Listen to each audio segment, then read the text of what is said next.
যে আল্লাহ আমাদেরকে কত সুন্দর করে বানালো, দেখুন না, দুটো চোখ দিয়েছে, কান দিয়েছে, হাত দিয়েছে, পা দিয়েছে, সেই আল্লাহকে সেজদা দেন, রুকু দেন, সেজদা দেন।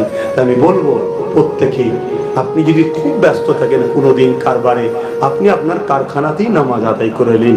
নামাজকে ইচ্ছা করে কাজা করবেন না, নামাজ পড়ুন, নামাজ পড়ুন। নামাজ পড়লে আপনার অন্তরে শান্তি পাওয়া যাবে, নামাজ পড়লে বালা মুসিবত দূর হবে, নামাজ পড়লে রুজিতে বরকত হবে। নামাজ রসুল বলছেন আমার চোখের ঠান্ডা, জোরে বলুন সুবহানাল্লাহ। যদি আমরা হুজুরকে ভালোবাসি, হুজুরের চোখের ঠান্ডা হলো নামাজ, তাই নামাজ পড়ুন, হুজুর চোখে ঠান্ডা হবে, জোরে বলুন সুবহানাল্লাহ। হুজুর যখন চলে যাচ্ছেন দুনিয়া থেকে, আমাদের মধ্যে অনেকের আলোচনা আছে 12 রবিউল আউয়ালে হুজুর চলে গেছে, এটা সহি নয়। 12 রবিউল আউয়ালে হুজুর চলে গেছে, এটা সহি কথা নয়।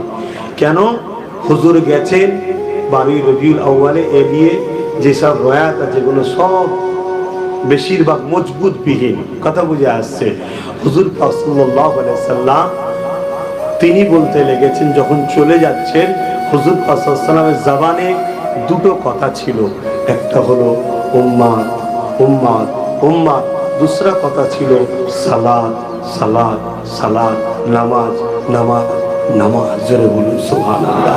নামাজই আমাদেরকে বুঝিয়ে দেয় আমরা অহংকারী নয়, নামাজই আমাদেরকে ফারাক করে দেয় আমরা মুশরিক নই, নামাজই আমাদেরকে বুঝিয়ে দেয় যে আমরা আল্লাহ তোমার দাস, তোমার দাসী, তাই তোমার কাছে আমরা মাথা নত করি। তাই নামাজ কোনোভাবে আমার যুবকরা ছাড়বেন না।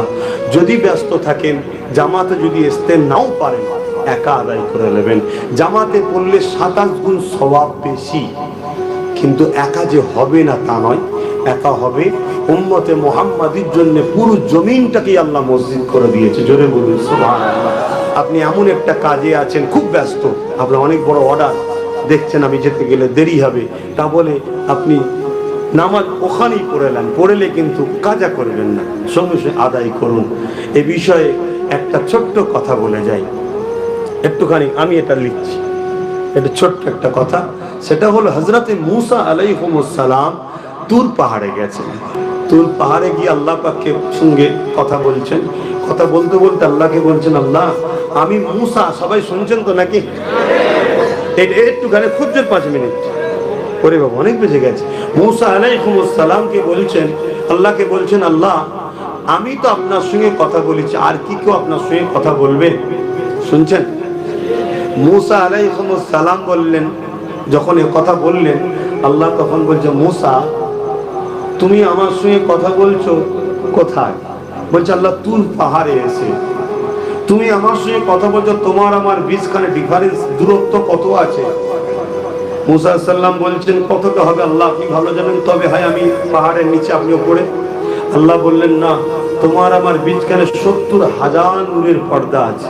একটা নূরের পর্দার থেকে আরেকটা নূরের পর্দার রাস্তা হলো 70,000, এই 10,000 বছরের রাস্তা, জোরে বলুন সুবহানাল্লাহ। এ মূসা তুমি আমার সঙ্গে কথা বলো, টাইম ফিক্সড, কিছু সময়ের জন্য। আর আমার একদল স্পেশাল বান্দা বান্দি আছে, তারা আমার সঙ্গে যত খুশি কথা বলবে, যেখানে খুশি দাঁড়িয়ে কথা বলবে, তারা যখন কথা বলবে 70,000 নূরের পর্দা তুলে দিয়ে একেবারে সামনাসামনি কথা হবে, জোরে বলুন সুবহানাল্লাহ। মূসা আলাইহিস সালাম বলছেন, আল্লাহ তারা কারা কি জানতে পারি? আমার আল্লাহ বললেন, ওরা হলো আমার আখিরি নবীর উম্মত, জোরে বলুন সুবহানাল্লাহ।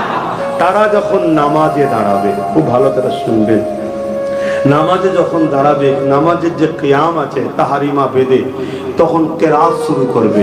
যতক্ষণ কোরআন পড়বে কোনো টাইম নেই, যতক্ষণ দিল চাইবে পড়বে, আমার সঙ্গে কথা হবে, জোরে বলুন সুবহানাল্লাহ। মূসা তুমি বেশিক্ষণ কথা বলতে পারো না, কিন্তু তারা যতক্ষণ খুশি কথা বলতে পারে, পুরো কোরআনও দাঁড়িয়ে দাঁড়িয়ে খতম করতে পারে, কোনো লিমিট নাই, আমি আল্লাহর সঙ্গে কথা বলেই যাবে, জোরে বলুন সুবহানাল্লাহ।